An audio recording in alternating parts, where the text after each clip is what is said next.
Joining me right now on Kumite Radio is Roque Martinez. He'll be fighting on September 30th at Rizin 13 versus Mirko Cro Cop at Saitama Super Arena in Japan. What's going on, Roque? Welcome back, man. Oh, man. Thanks for having me back again. Good to be back. No doubt. Recently, I saw that a super typhoon hit Guam. Could you give us an update, man? Like, what's going on the island? Well, actually, when it hit us, I think it was only a category 1 or 2, but it did develop into a super typhoon. So we caught a break, man. But, we took some damage, nothing too bad. But, at least everyone was safe. So we're good here. Did you see those videos online of, like, the news reporters faking the severity of the storm? That's you guys walking behind. Yeah. No, there was the other one where I think a CNN reporter was below water, but the cameraman was like 4 feet in front of him, but they were above the water. Oh, no, I didn't see that one. Yeah, it was a trip, man. Like, they're throwing some fake news out there. That's why I asked you. It's like, what's really going on? Yeah, no, ours was pretty good. Nothing too crazy though. All right, let's go back to Rizin 12. You finished the Samurai Mark Hunt Kiyoshi in the first round. Man, you traded with shots with him. It seemed like you found your distance, after a few exchanges. And you even put your hands down, which you rarely ever do. Yeah, I started picking it up and kind of reading his punches and stuff. It slowed down for me, and I felt like I was seeing his punches coming pretty clear. Two things that I noticed in that fight was the standing elbows and the head kicks. Were those two like parts of your arsenal that you were working on? I worked on my elbows, and the funny thing is, in training I throw kicks, but the funny story behind that is, I wore the wrestling shoes, and the referee was kind of informed my manager. He's like, hey, don't forget he can't head kick or he can't stomp. I can't soccer kick with wrestling shoes. And my manager comes back and he tells me while I'm getting taped, he's like, hey, you can't do that. And I was like, man, can you just double check on the head kicks, with the shoes on? And he looks at me, he's like, he gives me like a funny look. I'm like, hey, you never know, and he's just laughing. And then he goes, okay, I'll be right back. So I can imagine, what the ref was thinking when he went back and he asked him, hey, our head kick's okay? And then he saw it in the fight. So, yeah, it's just a funny story behind that. But, man, I got it in my arsenal, though. Definitely, that is kind of odd that you can head kick with the shoes on, but you can't stomp or soccer kick with them, which is pretty much the same thing, right? Yeah, I don't know, man. But, I respect the rule. Definitely. And you just mentioned you wore wrestling shoes, which I've never seen you do ever. This was the first time. What was the reason for that? Actually, in my first few fights, I've worn wrestling shoes before. I actually stopped wearing wrestling shoes after I got heel hooked. But going into this fight, I wasn't too worried about the ground game, so I put them on, and I just felt like I can move better and, more of that boxing style with the grip and all that. So I decided to use it.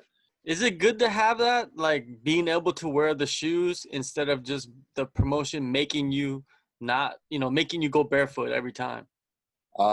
Man, my preference, honestly, is I'd rather use shoes. I actually train with shoes all the time, and I just got used to it. Always train with shoes, and on top of that, I had a pretty serious ankle injury, so it's kind of like a security blanket for me. Just I felt good with it, so the fact that Rizin allows it worked out for me. Now you extend your streak to 8 fights, 8 wins in a row, 50% finishing rate. Do you consider yourself the best heavyweight on this side of the world? And in my head, I really do. I feel like I'm, if not the best, one of the best. And I just enjoy going out there and proving it, and there's still a lot of doubters and stuff, but, it comes with the territory. But deep down in my head and my heart, I feel like I'm the best. Yeah, it's crazy to think that just a few fights ago, you were going to hang up your gloves, and now you're going to step into the ring with Mirko Cro Cop that you always we've talked before, and you've always talked about, man, I would love to fight Mirko, and now Yeah, it's actually happening. How does that feel for you?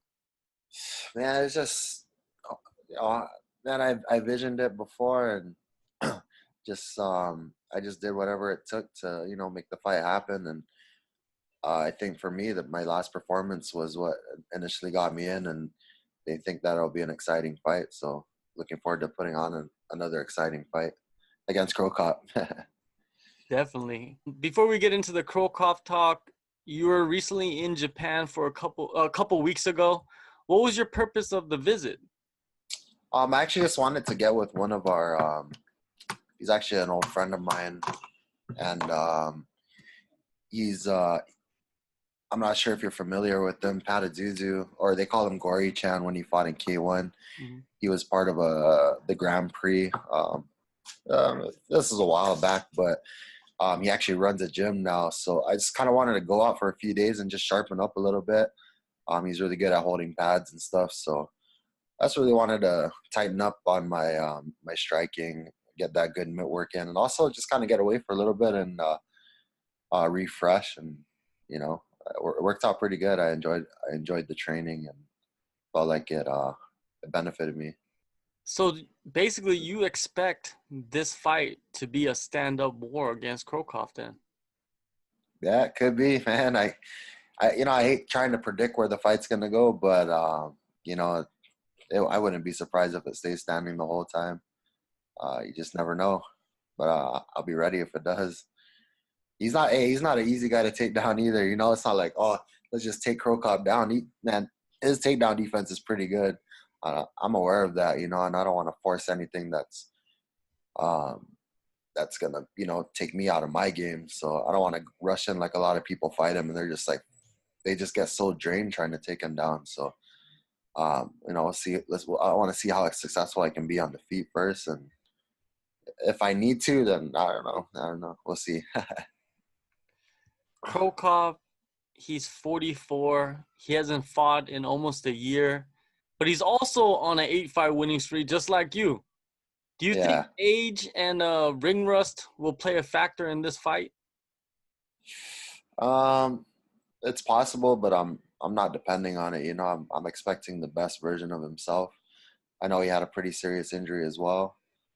I've come back off the injury better, so man, you just can't count a guy out, man. And especially the fighter he is, the legend he is, the experience he has. I'm expecting the best Cro Cop. That's spot, and that's the way I should prepare. I don't want to underestimate him, regardless of his age and injuries. How do you step into the ring mentally against a legend and not, kind of get starstruck in a way like, oh, damn, I'm fighting Cro Cop right now. Are you prepared mentally for that? Yeah, I like kind of like when I fought LeBanner. He's a big name too. It's funny because when he was walking out, I was kind of cheering him on too. It's like, man, these are guys like I watched and stuff like that, and just to share the ring with them, man. I more than the pressure and of fighting them, I kind of enjoy it. It's like, man, I get to step in there with them, and it's I enjoy myself, and I think when I enjoy myself when I'm fighting is when I'm a really dangerous fighter. So for me, it's nothing I'm worried about as far as being starstruck. If anything, I think it's gonna make me a better fighter. So I'll have more fun. Cro Cop, he has been busted for using PEDs in the past. Is that something that you're concerned about, or you don't care? It's like pride rules. Doesn't matter. Yeah. To me, I don't care. And I probably fought guys on it before. Doesn't matter to me. Whatever. I don't care. I noticed that this fight is going to be pretty much the pride rules, right? It's 10-minute first round, two five Yeah, minute he actually rounds. requested that. He requested the 10-minute round, and I was good for that. I mean, I don't think him or his team expect me to. I'm thinking they think I'm gonna gas, but little do they know that's something I work on. And but you can't blame them. I mean, look at my last two fights ended in the first, so they haven't seen me go beyond that. And they're probably just judging by looking at me as well. So, but to me, when he asked for that, I was like, oh, that's better. Works better for me. I think he'll gas before I do. And yeah, it's pretty much pride rules. And but we get to throw elbows though, so there's elbows allowed. The best rules. Yeah, it's pretty much the best rules. Soccer kicks with elbows and everything goes. Yeah, that's crazy. Knees I love that down, the knees down. fighters are able to pick the rules, man. That makes Yeah. the fight so much better. Yeah, yeah, pretty much this one's everything goes. I mean, even the knees on the ground to the head.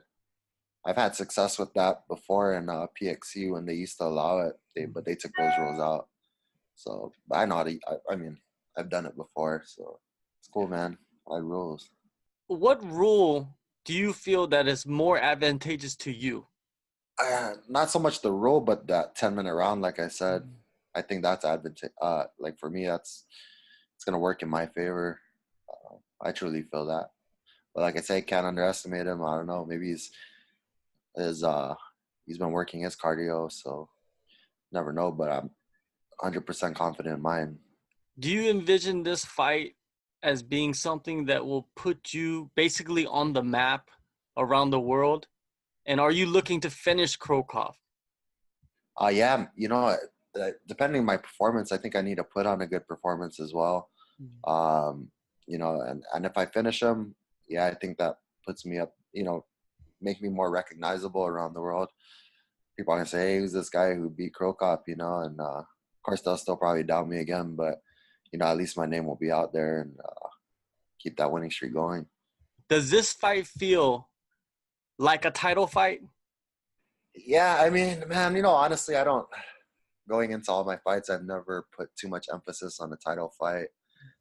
To me, every fight's like my Super Bowl. Like I just want to go out there and fight my best every single fight.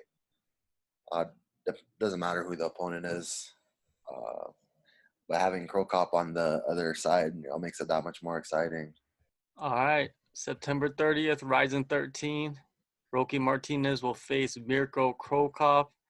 Man, it is exciting times for you, Roque. You kind of Yeah, basically man. envisioned it all from the beginning of the year, and it's actually happening, which is very rare for a fighter because anything can happen in a fight career. Oh yeah, yeah, man. I truly believe you can make whatever you want happen. You put in the hard work and you can make anything happen, man. It's just all hard work and dedication, and here we are now. Now I got to take the next step and actually beat him, though. We're not just there to take part, and participate. Definitely need the win probably now more than ever, honestly. Yeah, definitely. You do. Thanks for your time, man, and good luck in your fight. Yeah, it's a big one. Yeah, thank you. Appreciate it, man. It's always good being on your show. So it's always every time we've been on the show, it's been on the good side. So hopefully we keep it going and we'll get I another hope win. so, man. I hope so.